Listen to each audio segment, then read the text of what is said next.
Hi guys. Hi, I'm Diana. I'm a talent scout at Creative Niche. So we're just going to talk today about LinkedIn, some fast 5 tips to get your LinkedIn up to snuff. Ooh, beautiful. Uh-oh, I'm going to have to juggle all these things. So first one is your profile photo. So with your profile photo, you want to make sure that you have a clear picture of your face, that you're featured prominently in it. Make sure that there's no distracting background and that you're wearing, semi-business attire and you have, a welcoming smile on your face. This is super important for events like this so that you can walk up to someone and say, hey, I recognize you from LinkedIn. Let's connect. Okay, your title and summary. So I hope none of you are internetologists. It really shows off your passion. It's an opportunity for you to really, connect with people. You can even put your contact information there so someone can reach out to you, even a recruiter can reach out to you outside of LinkedIn. You can get a little bit more connection there. Content. Okay, so this is a very good example of someone's LinkedIn. I'll have to say it's mine. So for instance, my talent or my title is very long and sort of descriptive, and my summary tells a little bit about me. So content, like blogs and articles, you want to use content to engage. So it's a really good tool for engaging with your network. Either you create your own content, or you can share. Or you can comment. If you're going to be commenting on content, though, I would keep it professional, concise. Don't go on a rant about things because the internet lives forever. Keywords are super important. So you want to keep your experience and your interests up to date. That way, when someone is looking at you and they can see, what you're interested in, whether it's contacting you for a job offer or what. And we can also see your progression when you keep your experience up to date. So maybe you've risen through the ranks. We'd love to see that. Also, keywords are super vitally important for people like me. So when we go to search for web developers like you, we can find you. And then lastly, recommendations. So recommendations are a reciprocal act. So let's say you work with an awesome project manager. You want to shout them out, ask them if you can give them a recommendation. That way you can point out specifically what was so great about that project manager, and hopefully they will give you a recommendation back. So those are our fast 5 tips for LinkedIn. Feel free to follow us at Creative Niche on Twitter. It's also, sorry guys. There we go. We also would encourage you to come check out our job page. It's got great resources for content on running freelance businesses and searching for jobs. Thank you, guys. Hello. Sorry, guys. That's okay? Everybody can hear me? Okay, lovely. Hi. My name is Robyn. I've been told that this is a short talk, so I'm trying to compress everything. Normally I like to make this talk a 2-way dialogue. How many developers are in the room? Of course, it's DevTO. How many designers? And how many are not in the creative digital space? Yeah, okay, awesome. So, my name's Robyn. I'm from a super small town in Alberta called Rocky Mountain House. I've spent a large portion of my life in Edmonton, and I moved to Toronto a few years ago. Today I'm a front-end developer.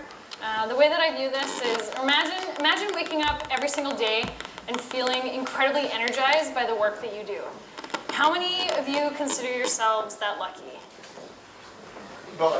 So let's maybe do like a range. How about we do that? How many of you are like shit kicking, doing high kicks, going to work every day? That's like a 9 or a 10. How many of you are like an 8 out of 10? 7 out of 10? How many of you hate your fucking lives? Okay, so you guys, this is for you. This is totally for you.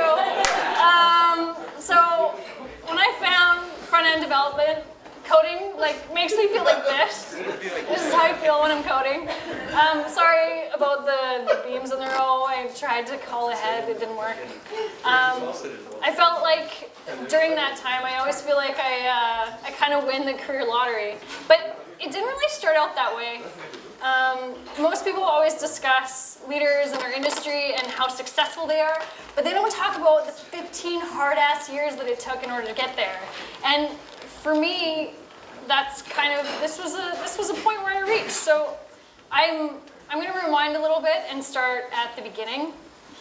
I paint a pretty amazing picture, right? Like, I really love my job. I get to play in a medium, and it is so creative, and it is brilliant. And every single creative in this room has no idea how incredibly lucky they are to do what they do. But, I mean, you gotta start the hard part. So what did I do? So, like most of you, how many of you guys went to post-secondary? Most of you. How many are in that same field? Okay, so you guys win. You're really lucky. So I followed what I consider the sure path for success. I went and got an engineering degree from the University of Alberta, which was awesome. I got a job, which was also awesome. I had the house, I had a great home life, and I thought, okay, this is awesome. I've done all the things that I was supposed to do. This is going to be amazing. I was ready to totally take on the world. Okay, I was completely ready to take on the world. And then I got my first job, and it was with an engineering consulting firm. It was a really small firm. I had 3 things that I wanted coming out of school. I wanted to work for a CEO, I wanted to work for a really small company, and I wanted to be able to travel abroad. That was my criteria. That's a pretty shit list criteria when you think about it when you're coming out of school. It doesn't really define a lot. But that's where it started. And so when people think about nuclear engineering, they think about this, which is like, oh God. And then they think about this, right? Nuclear engineering for me, it meant working on reactors in the Hainan region in China. It meant 10 to 16-hour days, living out of a hotel every single day. It was brutal. It was the worst job I've ever done. And I thought, man, like, there's this crazy falsified dream. Like, I went to school, I did all the things that I was supposed to do. Like, what is this garbage that I'm doing now? And I hated my life. I didn't even want to put my feet on the floor in the morning to get out of bed. And so the tipping point. I went and got another job, obviously. I mean, you work for a few months doing the same thing over and over again, and then you got to change it. I was on another project that was down in Virginia. We were there for 3 or 4 days, and we had been working from like 6 a.m. till 1 a.m. every day. It was crazy. It's like, there was no exaggeration. My boss, he loved to work, and so we worked. Anyways, I convinced him on the 4th day. I'm like, okay, like let's go back to the hotel a little bit early. 6 p.m. That's a normal working day, right? Like 6 to 6. That's a good day. And when I got back home, my mom had called me 8 times. And considering that we live in Canada, for her to phone me when I'm down in the States, like she could have just sent me an email, right? That's whatever it was. She called me to tell me that my grandfather had passed away.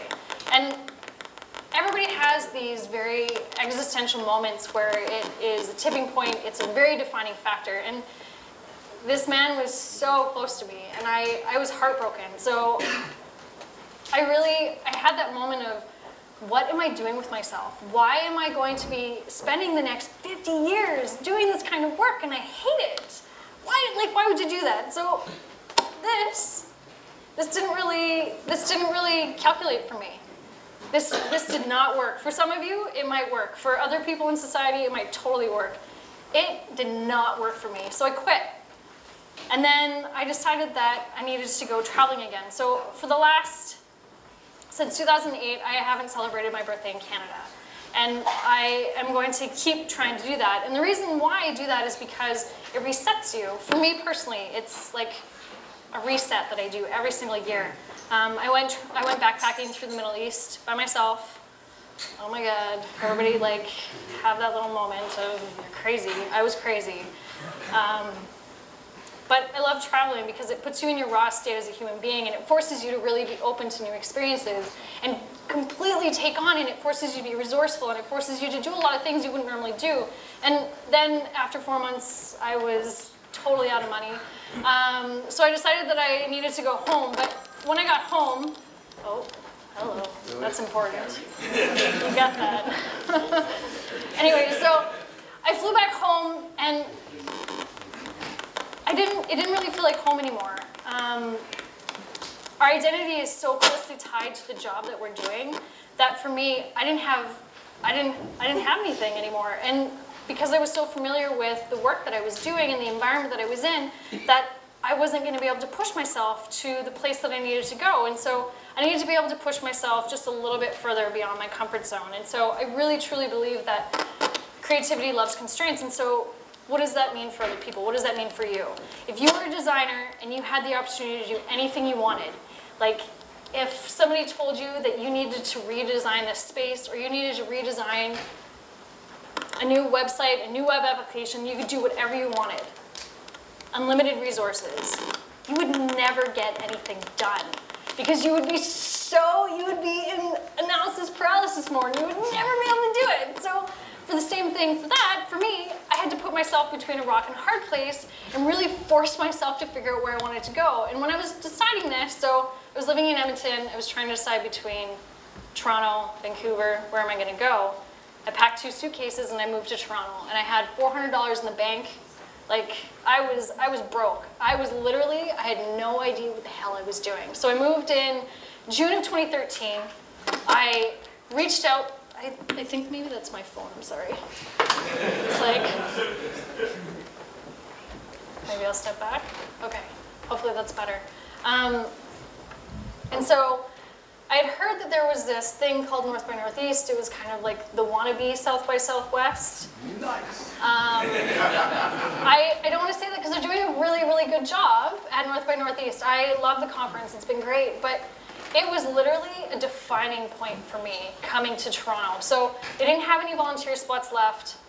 And I didn't know what I was going to do. But I needed to get in there because I was arriving here and I didn't know anybody. And so I was asked if I would MC. And it was one of the best things that I could ever have done for myself. I'd never spoken anywhere. I had no idea what I was doing. And it forced myself to start meeting more people and forced myself to start being uncomfortable again. And so for me, success comes from being comfortable with being uncomfortable. And that seems a little ridiculous and very, very redundant, but it worked for me. And I mean, when I came to Toronto, I looked for a job for 3 months. I was having 3 to 4 meetings a day, 5 days a week, and I did that for, I think, 6 or 7 weeks. Like, that's crazy, and I still couldn't find a job, but who the hell is gonna give somebody a job that doesn't even know what they wanna do with themselves, right? So this was 2 years ago, granted, but I did this, and something wasn't quite working, and so I felt like this again. I was attempting to find a project management job, but I had no experience, I had no transferable skills, like, I was an engineer, like, I'm gonna go get another engineering job up at the Bruce plant? No. And so I really wanted to get into the tech industry, but I didn't really know how to do it. And one of my favorite quotes from Barbara Corcoran, I never say her name right. Everything good in my life happened on the heels of rejection. And so I chose to stop accepting rejection. And I stopped asking permission. And so at that point in time, I decided, okay, no one's gonna hold your hand, no one's gonna tell you exactly what you need to do. How am I for time? Sorry. Okay, I just wanna make sure. And no one's gonna pay you to start doing things that you love to do. You just have to start doing it. And so I went out and I found my first client. I convinced him to let me build him a WordPress site. So I didn't know anything about development. At that point in time, I didn't even distinguish between a designer and a developer. This was 2 years ago. So those were the same people to me, which blows my mind now. I would go crazy if somebody called me a web designer or a developer. And so how many of you are self-employed? Okay. How many of you use email to manage your projects? Change management stuff, like emailing back and forth. So 2 things happened. One, I was totally faking it, and there was no right answer, and WordPress just allowed me to completely take it to a whole new level. The site is still live. I'm not going to tell you what the URL is because it is a horrendous site. This is what my change management email looked like. It was green and blue, and that was my very first client, and that sucked. So that was a really hard learning lesson. But WordPress led into Ladies Learning Code. And so I don't know how I stumbled upon this. I had heard Heather Payne's name passed around a lot during that time, during the 3 or 4 months that I was around. And so I decided that I was going to go to one of their workshops. And I did their HTML, CSS workshop, and then I did their JavaScript and jQuery workshop. And then I figured out what I needed to be doing. I figured out, oh my God, there's this thing, it's called front-end development. Who knew? This could be fun. So one of the things that I realized was that spontaneous interaction, it really allows you to discover new things and be open to new experiences. And then I found HackerU. And HackerU literally was a game changer for me. I thought, okay, this is what, $7,000 for 9 weeks. You make all those calculations and then you go back to post-secondary and you think, oh my God, that is so much money. But that's where the 9 weeks comes in. And it was a lot of hard work. And I still wasn't quite there, but at the end of 9 weeks, I had a completely different skill set that I could pass along to people. And so one of the things that, something really, really crazy started happening. And I'll say that if you stumble fast, you will always be swept away by something great. And so at the end of the 9 weeks, I had 7 job offers with companies in here, and I couldn't even get a job offer when I moved here. That is crazy. It's crazy. And one of the things that I wanted to do is I really wanted to focus on doing short-term projects with a lot of different companies because I still didn't really know what area I wanted to focus on. And so Twitter is one of my favorite tools. It completely removes the barrier to entry. Usually if you email a CEO or you email somebody for a job, you're not going to get a response. And if you are going to get a response, it's because somebody already kind of knows you, or they've heard of you, or you hit like a heartstring of some kind, and they have a good feeling from the email that you sent them. But that generic garbage email of, hey, I want a job, blah, blah, blah, whatever, in the same language that it would be nice in business talk, well, they're generally not going to email you. And so I sent out a tweet to MetaLab. It's a design company out of Victoria saying, hey, my girlfriend Jessica that I'm graduating with, she lives in Victoria. You guys should totally hire her. There was nothing. I didn't want anything from them. I just thought they did really, really cool work, and I thought that this was a really amazing experience for them. Anyways, what ended up happening was the CEO sent me an email, and he's like, oh, hey, we're looking for web developers. Why don't you come and test it out? And I thought, oh my God, they want me to come out there. They hot me on a jet plane, and I was like, hell yes. And so this is how I felt after that. But the funny part was that a lot of those kind of opportunities started coming up. And I thought, oh man, I gotta keep going. While I was in Victoria, I got an email from Apple down in California, and I thought, holy shit, this is totally a fake email. There's no way that this is happening. It was literally 2 lines from the recruiter. I was completely stunned. I thought it was fake. It wasn't fake. 3 emails in, 3 interviews in, this is how I felt. And so people started saying yes. And I thought, holy shit, I gotta keep going. I gotta keep moving with this. And so I'm gonna leave you with a few lessons that I learned during that time. Persevering through the tough moments is really what got me here. And from that, you really need to stop asking permission to do the things that you really want to do. Obviously, all of you are already doing awesome because most of you answered my questions with an 8 or above out of 10. And if you haven't, you should really go look for other work because you have other opportunities and there's great people here that are hiring, obviously. And one of the other things that I realized was this equation doesn't work for everybody. And it was really hard for me to go to my family and go to my friends and say, hey, I have no idea when I'm moving. I have no idea what I'm doing, but I'm gonna hop on a jet plane and I have 2 suitcases and I'm gonna make it happen. And 2 years later, I literally love every single day. I am so excited to go to work. It's awesome.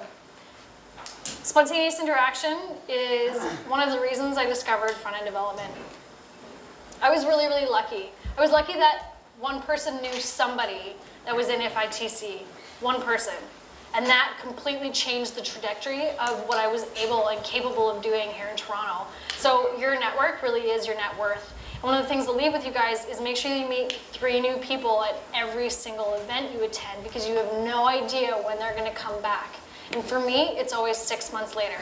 3 months later, 6 months later, they always come back. Whether it's they have a job, they're looking for somebody that has a skill set, they need a hand with something, anything. It's really, really brilliant how that happens. And so I would really encourage you guys to force yourself to go outside of your comfort zone and go to an event by yourself. I do it all the time, and it's the best way to meet new people because you're not going to be comfortable in your own little social circle. You're going to go and you're going to meet new people. But with that, ask them what they're really excited about. Don't ask them, what do you do? Because you have an alternative prerogative already. Make sure that you ask them, what are you really, really excited about? I don't know what's ticking over there. I'm so excited, I'm shaking the entire building right now. Lesson number 3, strive for flow every single day. Shut off the world, tune into your job, and totally get lost. I can't tell you how many times that I am coding away, and I look up, and it's been 8 hours, it's been 10 hours, it's been 5 hours. That is crazy. I was literally watching the clock every single day that I was at my engineering job, and I could not wait to go home. Okay, cool, thank you. Man, I whizzed through that one. I was trying really hard to go fast. So my goal every single day is to hit flow at least once. Whether it's somebody that I am chatting with, whether it's a project that I'm working on, whether it's a conversation. It gives me that same high that I get from like my best POW day ever in Revelstoke. This is my favorite mountain. If I could do anything, I would go back there every weekend. And so I'm going to leave you with one last quote. One, because it's really cheesy, and two, because this was a game changer for me.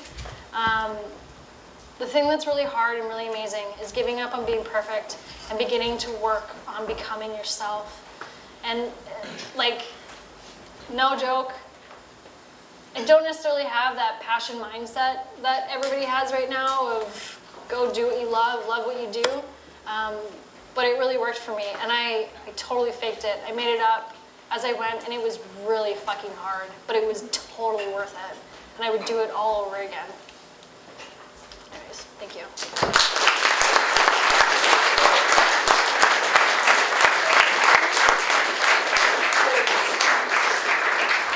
I think we have time for questions if anybody has any, but if you don't, that's totally cool too. Yes, no questions. Okay, where was your favorite place that you traveled then? Oh, I have a lot of places. I've been to 26 different countries, so I mean, Costa Rica is amazing. I loved Israel. It was a beautiful country. Turkey, Austria. Those are probably my favorite. So, question for you, how much do you use WordPress now? I am learning Ruby on Rails right now. I still use WordPress a lot because it's a really amazing tool to enable my clients or enable, I work at Normative, so it's a really amazing tool to enable teams that don't have a lot of development background to use it as a tool to like change their own site. But I'm really excited about Ruby on Rails because it's awesome. I have a question. If you were to meet your 12-year-old self now, what would you tell her? My 12-year-old self, I wouldn't change anything. No. I really believe that, like, so everything that I did was totally by accident. I found front-end development by accident. Like, it was literally, it was luck, it was hard work, it was like a huge combination of everything. It didn't just happen. There wasn't just that moment of, oh my God, I'm totally gonna do this. This is gonna be what I wanted, right? It's not that 5-year-old, I wanna be a doctor kind of thing. It was, I had to try a lot of different things and fail at a lot of different things in order to get to that point. So what's your plan for the next 5 years? I am like diving hardcore into code right now. There's so many new things to learn. Like, I've only been doing this, really doing this for just over a year, and I learn something new every single day that I'm coding, and I have not even scratched the surface of what we are totally capable of. Yeah. I mean, I'm hearing your enthusiasm, it's fantastic. Do you fear that you might be in this honeymoon phase right now? Honeymoon phase, sure. Listen, I've had a couple of projects this past year that I did not want to do. I have a certain type of client that I just am not a big fan of working with, And I mean, I really value working with clients that love the work that they're doing for them, that are super excited that you get to enable them, right? Like, as coders and designers, like we take and we sprinkle a little bit of magic on somebody's business and it like explodes. It's awesome. That is the best feeling ever. And I would totally agree with you. Maybe I am in the honeymoon phase, but I hope that it never goes away. No more questions? Yeah. You said you were counting the hours at your engineering job. Yeah. Do you not think that there's classical elements of engineering that you could apply to front-end development? Totally. Organization, the way that my brain works, completely. It's awesome for that. But maybe it was just the day-to-day work that I was doing. I wasn't really interested in that. Now it's like when I'm working with a browser, I get that instantaneous feedback. It's like picking the perfect pin on Pinterest. It's that kind of high, which that's more of like a soccer mom kind of thing, but I love it. Cool, thank you. Yeah, no worries. Thank you, Robyn. Well, thank you.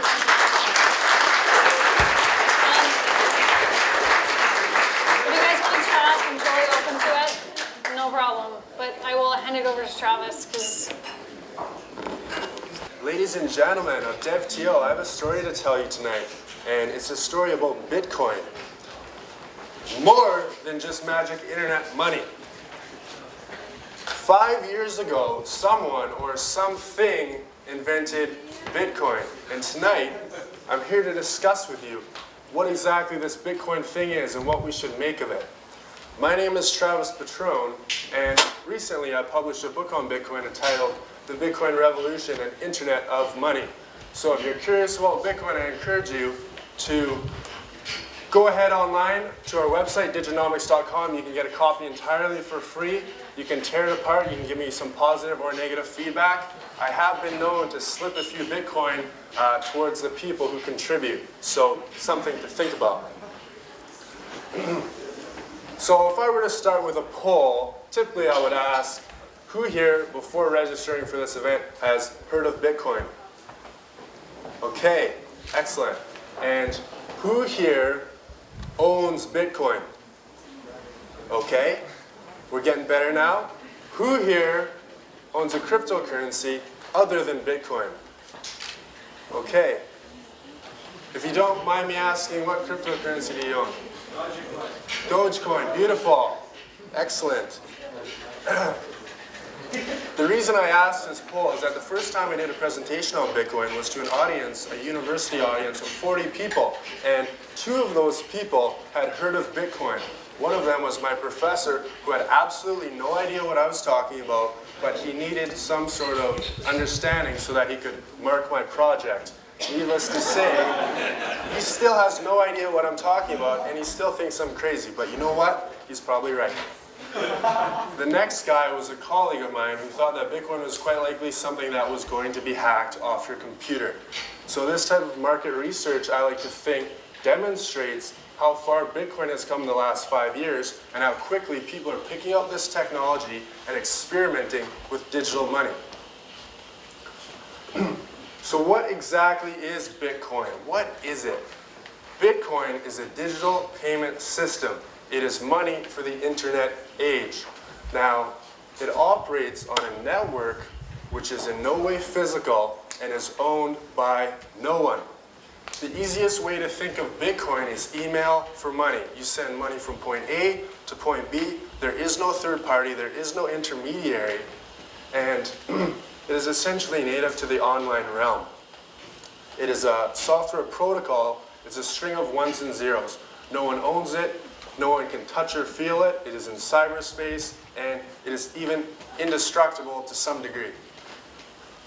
Or as some other people like to call it, Bitcoin is the honey badger of money. It doesn't give a damn what you think. You can fight it, you can challenge it, it's going to get back up. Bitcoin is going to do exactly what it wants to do. Bitcoin is a honey badger of money. Now, if we take first an economics perspective of Bitcoin, I'd like to take a look at some of the reasons why Bitcoin has game-changing principles built into it. And in my own research, I've come across Bitcoin is the closest thing I've seen to the Austrian ideal of sound money, which here describes money which is not issued by a centralized party, and the free market itself determines what the price of that money is. Now, for some of the principles built in, Bitcoin is hard capped at 21 million units. There will never be more than 21 million units in circulation. Currency units are continually created until the year 2140. They are mined, and during this supply schedule, it becomes increasingly difficult to mine new Bitcoins. Because of this, it positions Bitcoin as a deflationary money supply, which means that its purchasing power increases in relation to goods and services. If you're familiar with inflation, deflation, you probably know that the Canadian dollar decreases over time with purchasing power. Bitcoin is the opposite end of the spectrum of that. Now, it's my belief that if we live in a world where resources are finite, money should also be finite. We should have a cap on political power because, as we've seen, humans can be destructive, and that destruction can carry over to our culture and to our environment as well. I also believe that in the digital age, issuance of new currency units should not be a privilege or endowed to any single party. And in the Bitcoin economy, issuance is compensated to parties which are able to compete in the Bitcoin network. So if we take a look at this supply schedule, we see that Bitcoin continues to become increasingly scarce as we approach the year 2140. As well, interesting to note is that the rate of new issuance continues to halve. So when we first heard of Bitcoin, it was 20 or 50 Bitcoin per block. Then it halved to 25, then 12.5, then 6.25, and so on and so forth. Now, this is a quote from a famous economist. You may have heard of him. His name is Ludwig von Mises, and he states, "Whoever wants peace among nations must seek to limit the state and its influence most strictly." This, for me, debatable, is one of the most important reasons why Bitcoin is perhaps the most important invention since the internet itself, is because it puts a cap on political power. Looking at the price, we actually see an interesting correlation between awareness and the conversation around Bitcoin.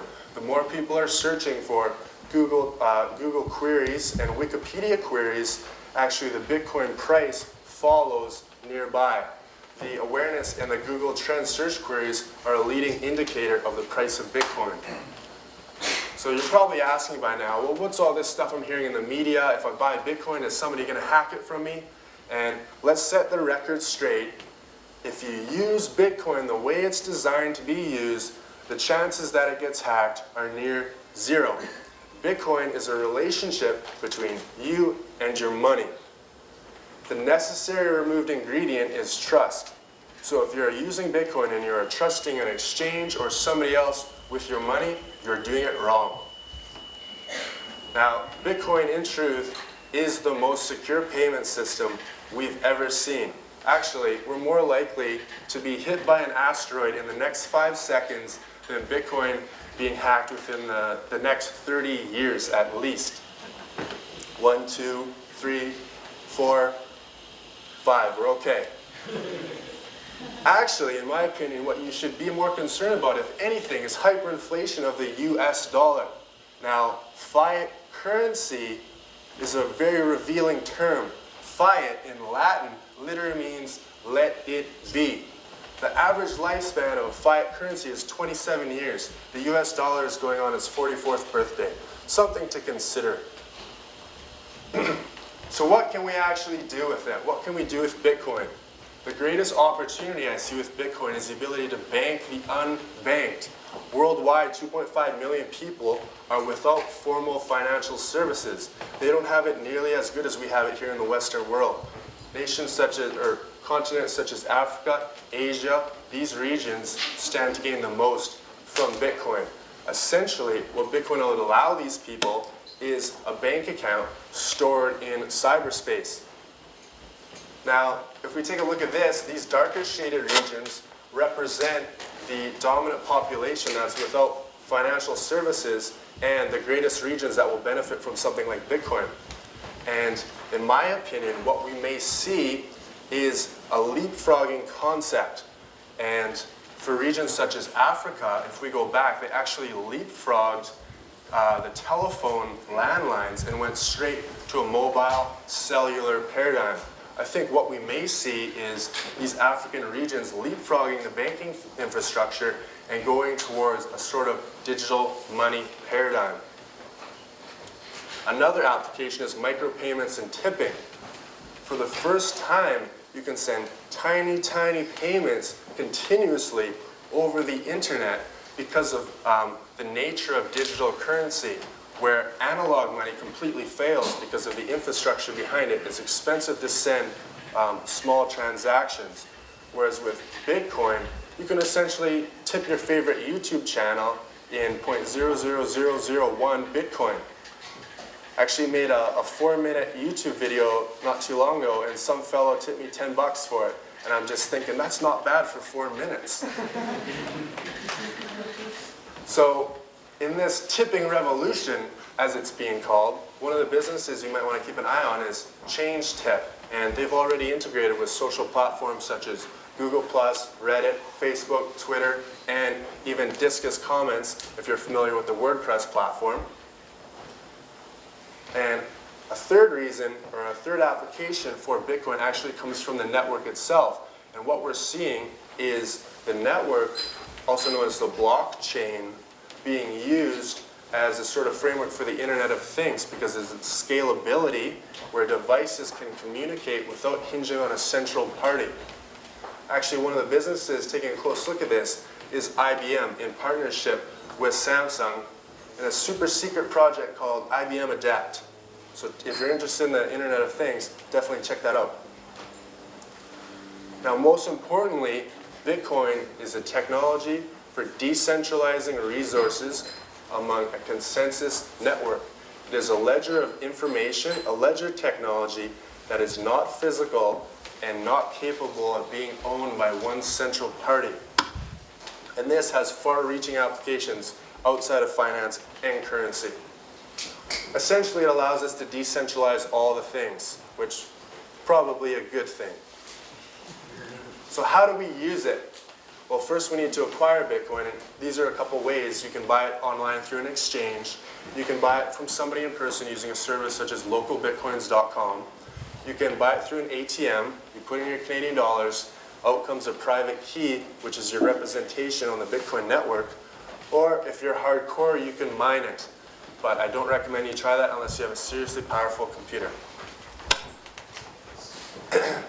And in order to send it, basically all you need to do, the easiest way to do it is through an application on your smartphone. And fortunately, I have a smartphone and I also have a Bitcoin application. So let's do a demonstration. And I'm going to send my buddy John back there. I'm going to send him a Bitcoin transaction. I'm going to repay him for lunch the other night. And I'm going to send him 0.001 Bitcoin.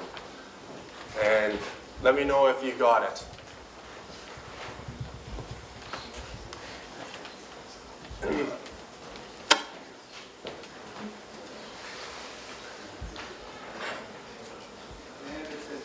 Beautiful.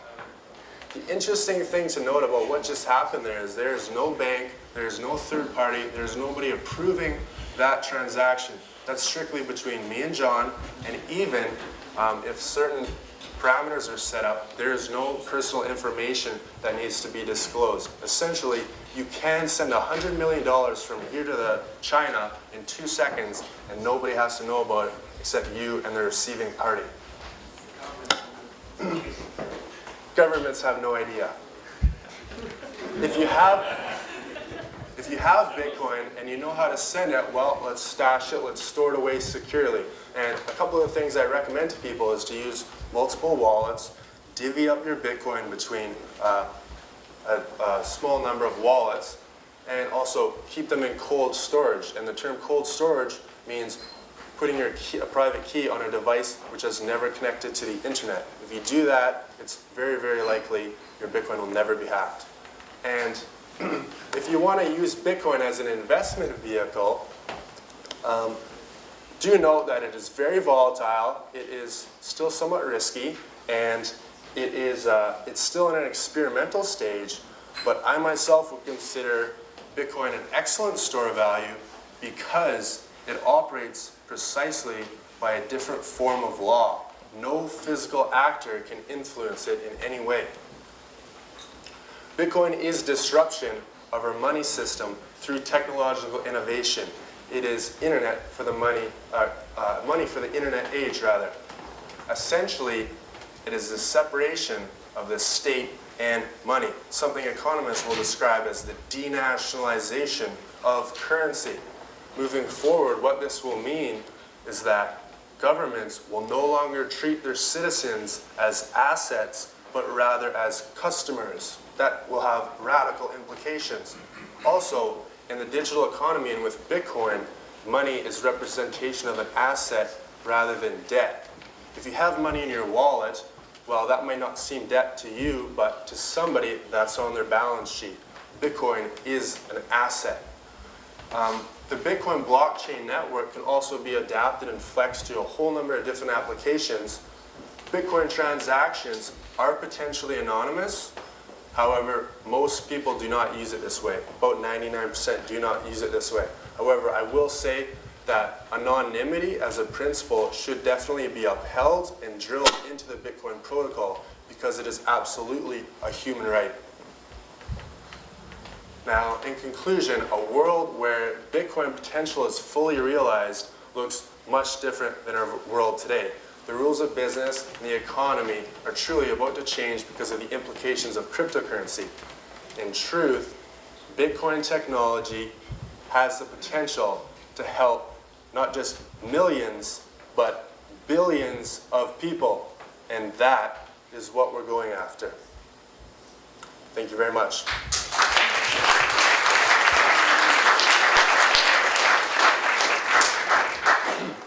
I believe we have some time for questions if anybody's curious. Yes? You mentioned obviously that this is agnostic of any particular state or anything, but what about states' attempts to control this? For instance, like China shutting down the Bitcoin exchange?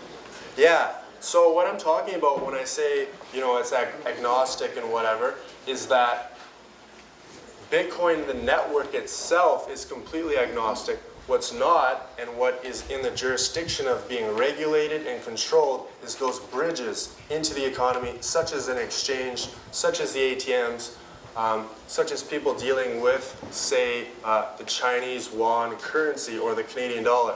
Those things absolutely need to be and should be regulated. Yeah? So you mentioned that Bitcoin has a limited money supply, right? So it's deflationary in nature. So how do you solve the problem that people just can't afford Bitcoin without spending them because it's deflationary? See, that's based on the assumption that because it's deflationary, people would hoard it, and that's also based on the assumption that hoarding is bad, which I don't necessarily agree with. I think that what I've seen anyway is that Bitcoin, because of its deflationary nature, actually has a delayed gratification effect. For the first time, I'm actually saving money, not because I'm stashing away Canadian dollars, but I'm stashing away Bitcoin. And this is something a lot of other people are doing.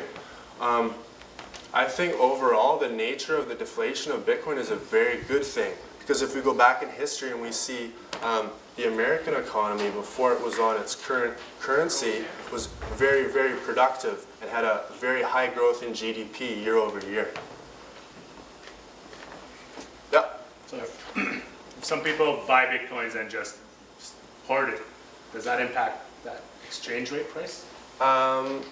To the degree, I mean, if they bought a whole bunch, then that would probably create some sort of spike in the price. But if they just hold on to it, then it's more of a long-term thing. They're more of just a buy and hold strategy. So I would say, if anything, it's a positive effect on the price. Yep.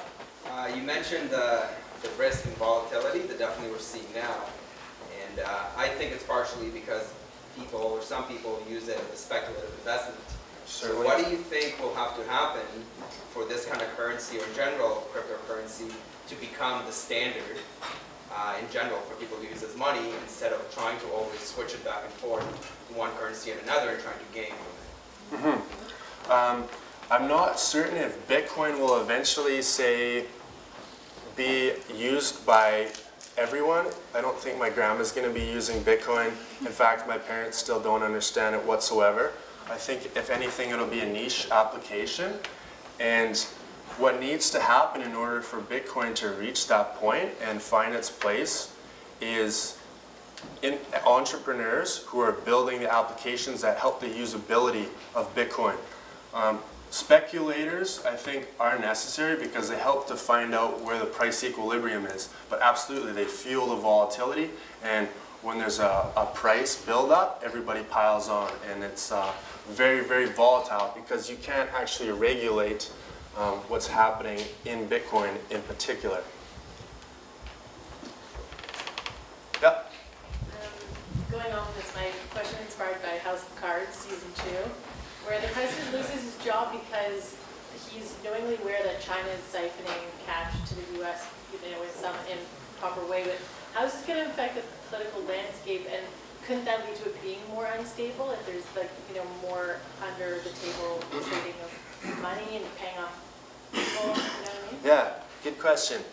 I think you asked more than one question, so I'll just kind of, you said, how is it going to affect the political landscape? And what I think will happen in the long run is that we will have less fragmented political jurisdictions, and instead we will have larger collaborated jurisdictions. And I say this because with Bitcoin, it does not recognize geopolitical boundaries. Essentially, the Bitcoin economy is without borders. So what I think we will see, if anything, is some sort of international regulation, if you will. And I think we'll see an absolute downsizing of the nation state because they will have less and less control over the movement of money. Yeah? How do you answer allegations that Bitcoin, the biggest use of Bitcoin is in illegal transactions for drugs, money, and illegal goods? Well, the best way to launder money currently is not using Bitcoin. You basically can just go to HSBC and they'll probably help you out. But what do I say to those people? I would say that services such as the Silk Road overall have been a completely positive experience for the war on drugs. And I believe that people's access to the way they use the Silk Road, instead of saying buying it from existing drug cartel with you, that is so much better than this artificial criminal industry that's built around the regulations that are in place today. That makes it, the transactions in Bitcoin for drugs and criminal activity are still a small amount. And still the best way to do those illegal things is with cash. Yeah? Question? So, Bitcoin was created a number of years ago. What prevents the recreation of another type of currency like Bitcoin or a group of different currencies? Absolutely nothing. You can copy and paste the source code tonight if you want to make your own cryptocurrency. But what gives Bitcoin the advantage is the network effect. As a currency, you don't see people down the street accepting whatever coin for their services, but you might see them accepting Bitcoin. So that network effect as a currency gives it a first mover advantage, where I believe it has enough pace now that every day that goes by, Bitcoin continues to gain traction and becomes that dominant cryptocurrency where it already is. But in the long run, the only use case I see for other cryptocurrencies if they have a specific, very narrow application. And which cryptocurrencies this describes is up for the investor to decide. Basically, I would say there's maybe no more than 5 currently, but Bitcoin is the one to beat right now, absolutely. Thank you, Travis. Thank you, guys. So,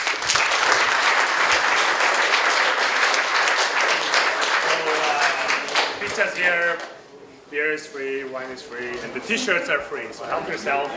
Robyn and Travis are here all evening, so ask them any other questions you had.